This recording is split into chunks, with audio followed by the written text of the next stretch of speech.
May 2nd, 1536, Greenwich Palace. The Queen of England woke to what seemed like an ordinary spring morning. By noon, everything would be gone. Within hours, Anne Boleyn would be arrested on charges of adultery and treason. Within days, she would face trial. Within weeks, she would be dead. That morning, she believed her intelligence and years with the king would protect her. The story of how England's most powerful woman fell to a condemned prisoner in just 17 days is one of the most brutal tales in British history. The girl who came back from France. Anne wasn't born to be queen. She was born around 1501 to Thomas Boleyn, a diplomat with ambition and connections, but not royal blood. Her family was wealthy, certainly, but they were courtiers, not royalty. They were the people who served power, not the people who held it. Her father sent her to the continent when she was young, first to the Netherlands and then to France. For 7 years, she lived at the French court, serving Queen Claude, the wife of King Francis I. And those 7 years changed everything about her. She learned to dance in the French style. She learned to dress in continental fashions that made English ladies look provincial by comparison. She learned the art of conversation, the delicate balance of flirtation and propriety, the way powerful women like Marguerite d'Angoulême and Louise de Savoy wielded influence through charm and intelligence. When she returned to England in 1522, at around 21 years old, she was something the English court had never quite seen before. Dark-haired, with striking eyes and a slender neck, she wasn't classically beautiful in the way people expected, but she was magnetic. French to her fingertips, witty, sophisticated, capable of original thinking in a court that often rewarded women for being decorative and quiet. She joined Queen Catherine of Aragon's household as a lady-in-waiting. Her older sister Mary was already there, already the king's mistress, already discarded after he tired of her. Anne watched that happen. She saw how quickly Henry VIII moved on, how little he valued women who gave themselves to him without demanding more. And she learned the lesson that would define her life: never settle for less than everything. By 1526, Henry VIII had noticed her. He started writing her letters, passionate declarations of love and desire. He wanted her as his mistress, the way he had wanted Mary. But Anne refused. She actually refused the King of England. The letters Henry wrote to Anne during this period still survive, 17 of them, kept in the Vatican archives. They're extraordinary documents, revealing a side of Henry that history doesn't often show. He begged. He pleaded. He declared that his heart belonged to Anne alone.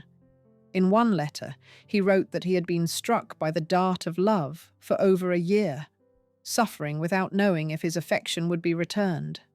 In another, he promised that if she would give herself completely to him, he would take her as his only mistress, casting off all others. He drew pictures in the margins, hearts with their initials intertwined. Henry VIII, the king who would become famous for his cruelty, drawing hearts like a lovesick teenager.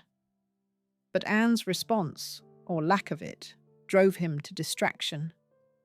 When his advances became too insistent, she left court and retreated to her family's home at Castle in Kent.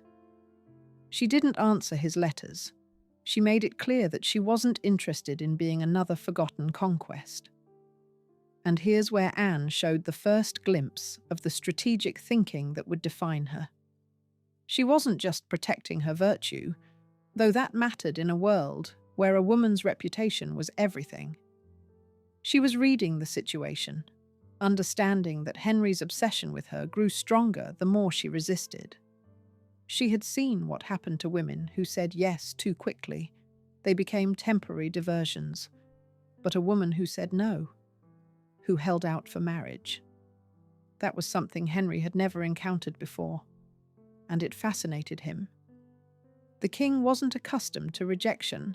and Anne's refusal only intensified his obsession.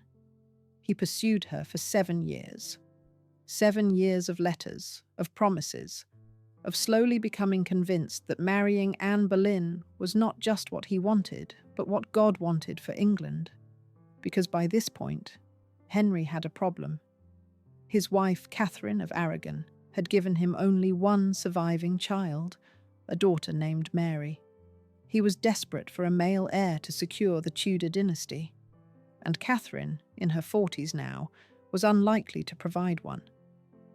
Anne represented a fresh start, youth, fertility, the possibility of sons. But more than that, she represented something Henry had never experienced before: intellectual partnership. She debated theology with him. She introduced him to reformist ideas about the church. She treated him not as a distant king, but as a man whose mind could be engaged as well as his heart. And so Henry did the unthinkable. He decided to end his marriage to Catherine of Aragon and marry Anne instead. The long wait for a crown. What followed was 6 years of waiting. 6 years while Henry's advisors tried to convince the Pope to annul his marriage to Catherine. 6 years of Anne being in this strange limbo, neither mistress nor wife, gaining enemies at court with every passing month. The wait was excruciating. Anne was in her late 20s when Henry first proposed marriage. By the time they actually wed, she was in her early 30s, her prime childbearing years slipping away, while diplomats and churchmen argued about the validity of Henry's first marriage. Catherine's supporters hated her. They saw her as a scheming upstart who had bewitched the king with dark arts. Rumours circulated that she had 6 fingers on one hand, a mark of the devil. It wasn't true, but that didn't stop people from believing it. They called her the concubine, the whore, never the queen in waiting. The common people hated her too. Catherine was beloved, the daughter of Spanish royalty, a symbol of England's alliance with the Holy Roman Empire. She had been queen for over 20 years. She had endured multiple miscarriages and stillbirths, trying to give England an heir. She was pious, dignified, exactly what a queen should be. Anne was just a courtier's daughter who had broken up a marriage. She dressed in French fashions when England and France were often enemies. She was too educated, too opinionated, too different from what English people expected. But Anne held firm. She had come too far to back down now. She had refused to be Henry's mistress, and she wouldn't accept anything less than marriage. Even when it became clear that the Pope would never grant the annulment, even when Cardinal Wolsey, the most powerful man in England after the king, failed to secure it and fell from grace as a result. Wolsey had been Henry's chief minister for nearly 20 years, but he couldn't deliver the annulment, and Henry blamed him. Wolsey was stripped of his offices, his property, his power. He died on his way to face charges of treason, broken and ruined. And Anne got the blame for his fall, even though it was Henry who had destroyed him. This was a pattern Anne would see repeated throughout her years of waiting.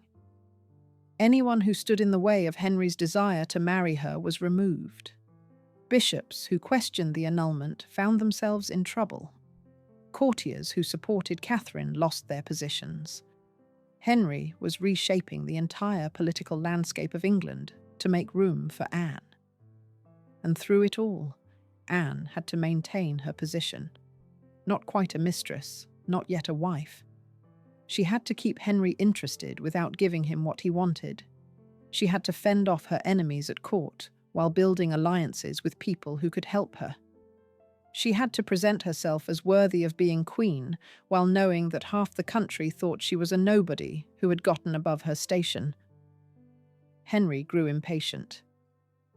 In 1532, he made Anne the Marquess of Pembroke, giving her a title and income in her own right.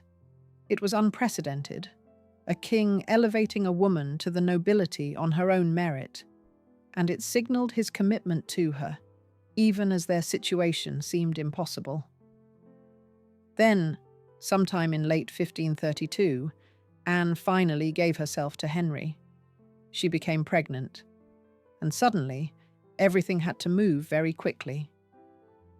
They married in secret in January 1533, while Henry was still technically married to Catherine. Archbishop Thomas Cranmer declared Henry's first marriage invalid in May, and on June 1st, 1533, 6 months pregnant, Anne was crowned Queen of England in Westminster Abbey. It should have been her triumph. The girl from Kent, who had held out for marriage, who had refused to be a mistress, who had forced the King of England to break with Rome and establish the Church of England, was now queen. But the coronation was strangely subdued. The crowds that lined the streets to watch the procession were mostly silent. No one cheered. They had loved Catherine, and they weren't ready to accept this French-educated woman who had replaced her. 3 months later, Anne gave birth. But the child wasn't the son everyone expected. It was a daughter. They named her Elizabeth. And that's when the clock started ticking on Anne's time as queen, when the fairy tale soured. Henry had broken with Rome for Anne. He had defied the Pope, created a new church, made enemies across Europe, all because he believed Anne would give him sons. Plural, strong, healthy boys who would secure the Tudor line for generations. Elizabeth was a disappointment. Not to history, of course. Elizabeth would grow up to be one of England's greatest monarchs. But in 1533, to a king desperate for male heirs, a daughter was a failure. Anne knew it. She could see Henry's face when Elizabeth was born. The prepared announcement declaring the birth of a prince had to be hastily changed to read princess. The elaborate tournaments planned to celebrate a son were quietly cancelled. But Anne was young, only in her early 30s.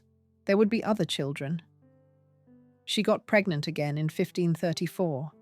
That pregnancy ended in miscarriage. Then again in 1535. Another miscarriage. And with each failed pregnancy, Henry's affection cooled a little more. The charm that had captivated him during their courtship started to irritate him. She spoke her mind, argued with him about policy, involved herself in court politics. During the chase, he had found this exciting. Now that she was his wife, he found it exhausting. Anne had a temper. She wasn't the meek, obedient wife that Tudor society expected queens to be. She challenged Henry. She made demands. She tried to influence his decisions on everything from foreign policy to religious reform to who should receive court appointments. Henry Percy, the Earl of Northumberland, had loved Anne when they were young. They had even been secretly betrothed before his father and Cardinal Wolsey forced them apart. Now, years later, Percy would sit on the jury that condemned her to death. When the verdict was read, he collapsed and had to be carried from the room. But that tragedy was still in the future. In 1535, Anne still thought she could salvage her position. She was the queen. She had given Henry one child. She would give him more. She just needed time. Then, in January 1536, 2 things happened that sealed her fate. First, Catherine of Aragon died. The woman Henry had set aside, the wife he had claimed was never truly his wife, was gone. And with her death came a terrible realization for Anne. While Catherine lived, Henry couldn't get rid of Anne without admitting his first marriage had been valid all along. But now Catherine was dead. Now he was free to claim that both marriages had been mistakes, that God had never blessed either union. Second, Anne had another miscarriage. This one was particularly devastating because the child appeared to be male, and she was nearly 4 months along. Henry convinced himself it was a sign. He told Thomas Cromwell, his chief minister, that he had been seduced into the marriage by witchcraft. that Anne had trapped him through spells and deception. It was absurd, of course. Henry had pursued Anne for 7 years. He had torn the country apart for her.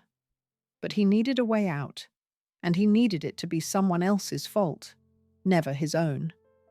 By February 1536, Henry had a new woman in his sights. Jane Seymour was one of Anne's own ladies-in-waiting. She was quiet, demure, everything Anne was not. And Henry, who had once loved Anne's spirit and intelligence, now wanted the opposite. Jane's brothers understood what was happening. They moved into royal quarters at Greenwich to maintain propriety, while Jane caught the king's attention. And Anne watched it all unfold, knowing exactly what it meant, because she had been in Jane's position once, the other woman waiting for her moment. But Anne still thought she had leverage. She was the queen, the mother of Princess Elizabeth. Surely Henry wouldn't discard her the way he had discarded Catherine. Surely her position was secure. She was wrong. 17 days to destruction. April 1536. A musician named Mark Smeaton was arrested and taken to Thomas Cromwell's house. Smeaton was a low-born man who had risen through his musical talent to perform at court. He had no power, no protectors. And under pressure, possibly under torture, though the records are unclear, he confessed to having an affair with Queen Anne. It was exactly what Cromwell needed. For months, he had been quietly building a case against Anne, not because she was guilty of anything, but because Henry wanted to be rid of her, and Cromwell understood that his own position depended on giving the king what he wanted. Anne had made an enemy of Cromwell by disagreeing with him about church policy. She wanted the money from dissolved monasteries to go to education and charity. Cromwell wanted it for the royal treasury. That kind of disagreement could be overlooked when the Queen was secure in her position. But now that Henry had turned against her, Cromwell had no reason to protect her. Smeaton's confession opened the door. Suddenly, other men were arrested. Henry Norris, one of the king's closest friends and a powerful courtier, William Brereton, Francis Weston, and most shocking of all, George Boleyn, Anne's own brother. The charges were adultery, incest in George's case, and conspiracy to kill the king. If the charges were true, they were treason, and treason meant death. On May 1st, there was a jousting tournament at Greenwich. Anne attended, sitting beside the king. Her brother George participated in the tournament. Henry Norris, her accused lover, rode as well. Everything seemed normal. Then, in the middle of the day, Henry suddenly stood up and left. No explanation. No farewell to Anne. He just rode away from Greenwich, and he never saw her again. It was a moment that must have sent ice through Anne's veins. Kings didn't just leave tournaments without explanation. Something was terribly wrong.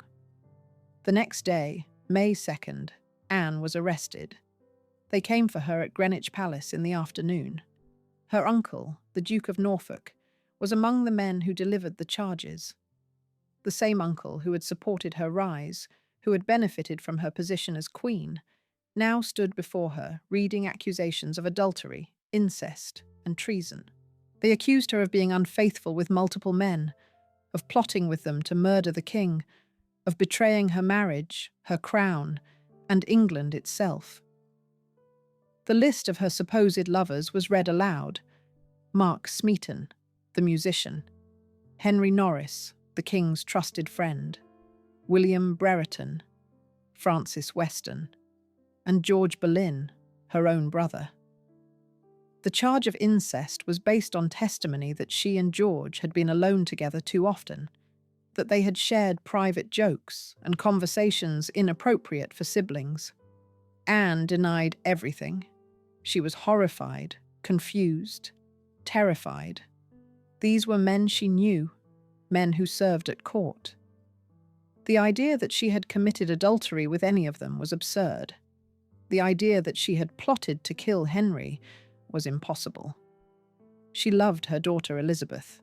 She would never do anything that would endanger her child's future. But her protests made no difference.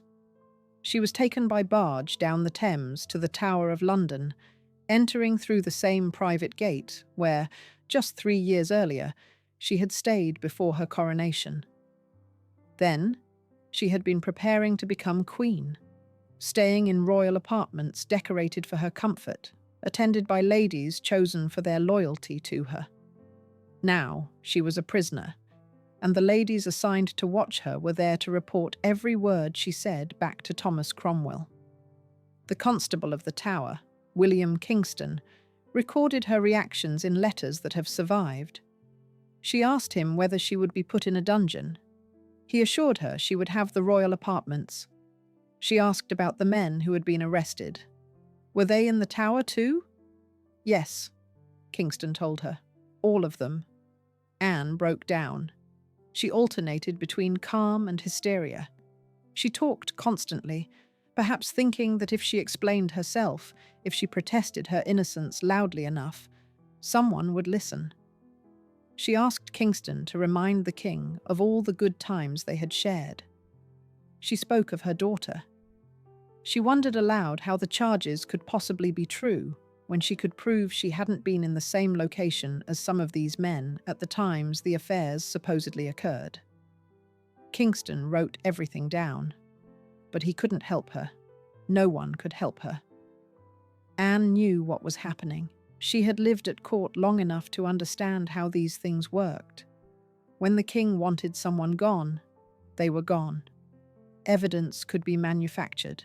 Witnesses could be found. Confessions could be extracted.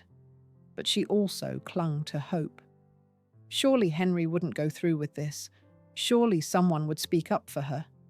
Surely the truth would come out. She didn't understand yet that the truth didn't matter. Henry wanted to marry Jane Seymour, and Anne Boleyn was in the way. That was all the truth that mattered now, the trial that was never in doubt.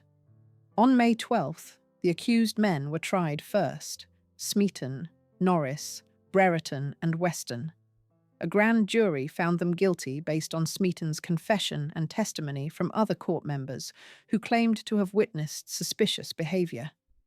The evidence was thin, contradictory, filled with dates when Anne could prove she was elsewhere. None of it mattered. They were found guilty and sentenced to death. George Boleyn was tried separately on May 15th. The evidence against him was particularly weak. The main charge was that he had engaged in an inappropriate relationship with his sister. The proof? A comment Anne had made to George's wife about Henry's problems in the bedroom. That's all it took. A private conversation between women, twisted into evidence of incest and treason. George defended himself eloquently. He pointed out the absurdity of the charges, the lack of real evidence. The jury convicted him anyway. Anne's trial came on the same day, May 15th. It was held in the Great Hall of the Tower. More than 2,000 people crowded in to watch. Her uncle, the Duke of Norfolk, presided. The jury included men who owed everything to the king, men who knew what verdict was expected of them. Among them was Henry Percy, Earl of Northumberland, the man who had loved her when they were young, whose secret betrothal to her had been broken up by Cardinal Wolsey and the king. Now he sat in judgment of her, his face pale, his hands trembling. Anne was brought into the hall and allowed to sit, a courtesy given to her rank. She wore a dark gown, her hair covered, and she faced the men who would decide whether she lived or died. The charges were read: adultery with 5 men, including her own brother; conspiracy to murder the king; mocking the king's poetry and musical abilities; planning to marry one of her lovers after the king's death. Anne responded to each charge with dignity. She denied them all. She pointed out that she could prove she wasn't even in the same place as some of the men at the times these supposed encounters occurred. She reminded them that she was the Queen of England, crowned and anointed, the mother of the Princess Elizabeth. None of it made any difference. After brief deliberation, the verdict came. Guilty on all charges. The sentence was traditional for treason committed by a woman. Anne would be burned alive or beheaded at the king's pleasure. When Henry Percy heard the verdict, he collapsed. They had to carry him out of the hall, but the others on the jury showed no such emotion. They had done what the king wanted. That was all that mattered. 2 days later, on May 17th, the men were executed. George Boleyn went to his death proclaiming his innocence, but admitting to sins of pride and worldliness. Norris, Weston, Brereton, and Smeaton followed. All beheaded on Tower Hill in front of a crowd. Anne was still alive in her apartments, waiting for her own sentence to be carried out. Kingston reported that she seemed oddly calm, almost eager to have it over with.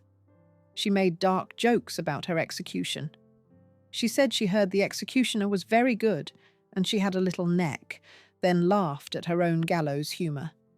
The day before her execution, Archbishop Cranmer declared her marriage to Henry null and void. The marriage for which England had broken with Rome, for which Catherine of Aragon had died in exile, for which the entire religious structure of the country had been overturned, was declared invalid. Which meant Elizabeth was now a bastard. Which meant Anne had never truly been queen. Which meant everything she had fought for, waited for, sacrificed for, was retroactively erased. But it also meant something else. It meant the charges of adultery made no sense. If she had never been married to Henry, how could she have committed adultery against him? If the marriage was invalid, how could plotting to marry someone else be treason? The logic didn't matter. Nothing mattered except that Henry wanted to marry Jane Seymour, and Anne Boleyn needed to die the last morning. May 19th, 1536. Anne woke early in the royal apartments of the Tower. She had expected to die the day before, but the execution had been delayed. The swordsman Henry had hired from France had been late arriving, or perhaps Henry was still deciding something, whether to commute her sentence, whether to allow her to be buried in consecrated ground. Anne took communion that morning. Her almoner, John Skipp, performed the service. And before receiving the sacrament, Anne swore once more that she was innocent of the charges against her. She had been told she would die at 8 in the morning, but 8 o'clock came and went. The scaffold wasn't ready. The crowd wasn't assembled yet. Kingston had to tell her there would be another delay. She accepted the news calmly, though witnesses noted she showed signs of exhaustion. She had been awake all night. The women assigned to watch her in the tower weren't her friends. They had been chosen for their loyalty to the king, not to Anne. But she asked them not to weep for her. She reminded them of her innocence. She told them she had made her peace with God. At 9 o'clock, Kingston came to tell her it was time. Anne was led out to Tower Green, the private area within the tower walls where the scaffold had been erected. This wasn't a public execution. Henry had made sure of that. The first execution of an English queen couldn't be a spectacle for the masses, but there was still a crowd. Court officials, foreign ambassadors, about 1,000 people in total, there to witness history. Anne wore a dark grey gown with a crimson kirtle underneath and an ermine mantle. Her hair was bound up under a linen coif, covered by a headdress. She walked steadily to the scaffold, her composure remarkable for someone about to die. She asked permission to address the crowd. It was granted. And what she said in those final moments has been recorded by several witnesses who were there. She spoke carefully, knowing her words would be reported back to Henry, knowing that any criticism of the king could endanger her daughter Elizabeth. She submitted herself to the law, she said, and to the judgment that had been passed. She asked people to judge her kindly and to pray for the king. She called Henry the most gentle and merciful prince that ever was. Whether she meant it, or whether it was bitter irony, we'll never know. But she praised him. She protected her daughter by refusing to challenge the king who had condemned her. Then she knelt. The executioner, an expert swordsman brought from France specifically for this task, approached. Anne's ladies removed her headdress so her neck was bare. She spoke her final prayer aloud, committing her soul to Christ. The executioner had concealed his sword in the straw nearby. While Anne was still praying, he retrieved it. One of his assistants called out to distract her. She turned her head slightly. The sword swung. A single, clean blow. Anne Boleyn, Queen of England, was dead. She was around 35 years old. She had been queen for 3 years. She had been on trial for 17 days. Her body and head were placed in an arrow chest, the only coffin available. She was buried in the chapel of St. Peter ad Vincula within the tower, with little ceremony and less dignity. 11 days later, Henry VIII married Jane Seymour. What remains? The story of Anne Boleyn's fall is brutal in its efficiency. 17 days from arrest to execution. Charges fabricated, evidence thin, verdict predetermined. The men who had been her supposed lovers died denying their guilt. She died proclaiming her innocence. And Henry married the woman he had wanted all along before the month was out. Every historian who has examined the evidence since agrees. Anne was innocent. The charges were invented to give Henry legal cover for what he wanted to do anyway. Get rid of a wife who couldn't give him sons and marry someone new. But why did it work? How did a queen, crowned and anointed, end up on a scaffold based on such flimsy accusations? Part of it was Anne herself. She had made enemies. She had been too outspoken, too confident, too unwilling to play the role of submissive wife. The people who had resented her rise to power were happy to help engineer her fall. Part of it was circumstance. Catherine of Aragon's death removed the political complication that had protected Anne.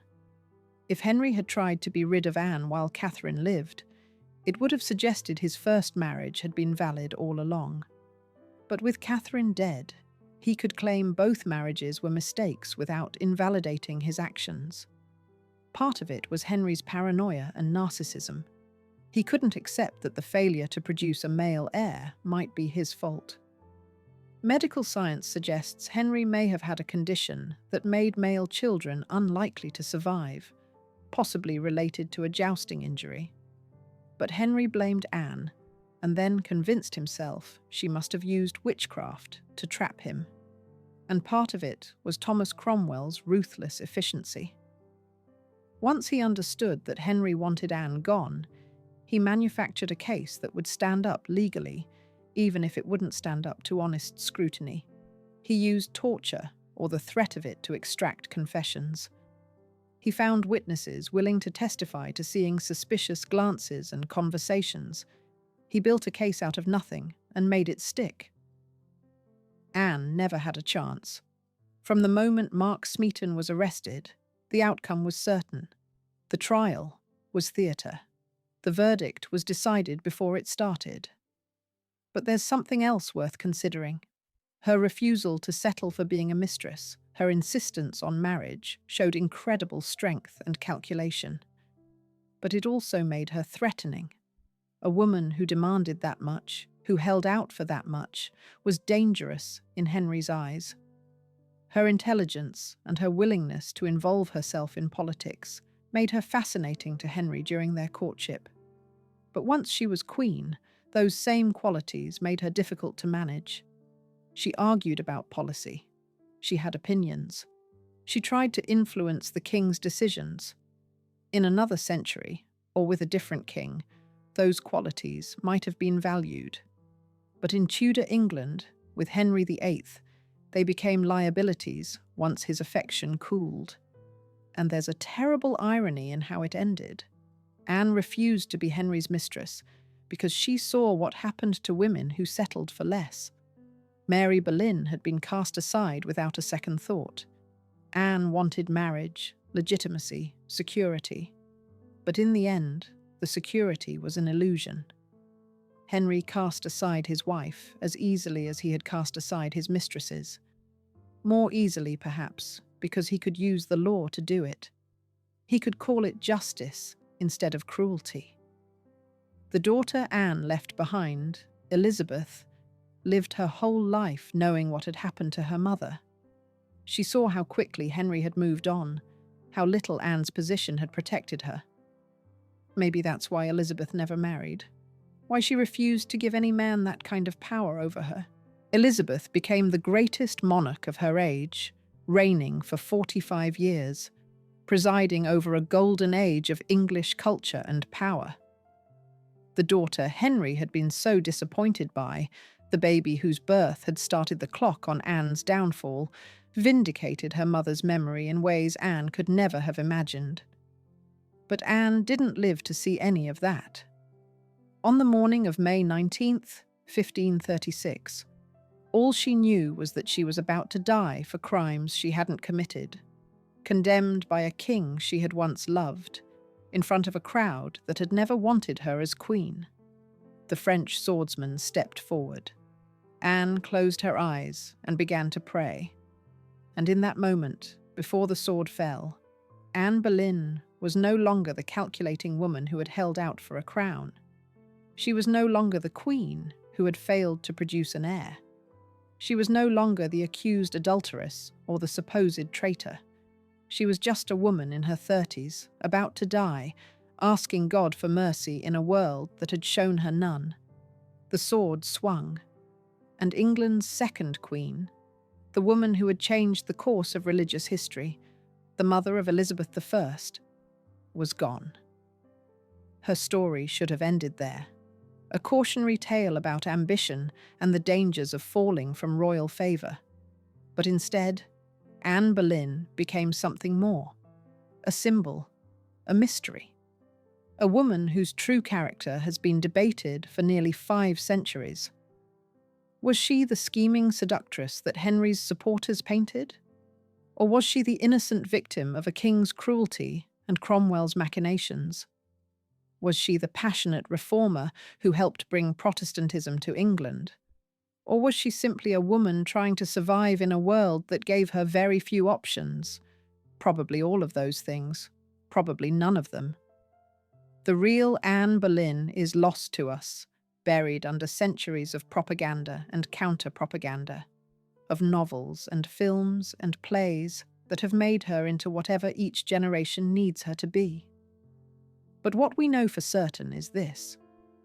She was born into a world that told her she could rise only so far.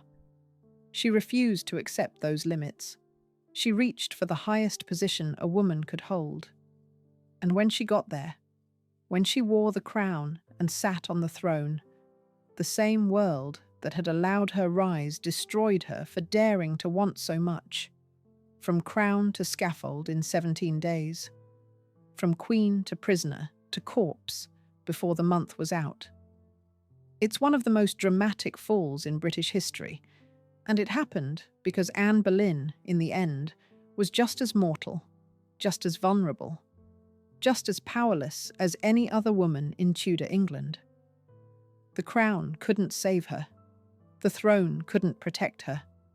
When the king wanted her gone, she was gone. That's the brutal truth at the heart of her story. And maybe that's why we keep coming back to it.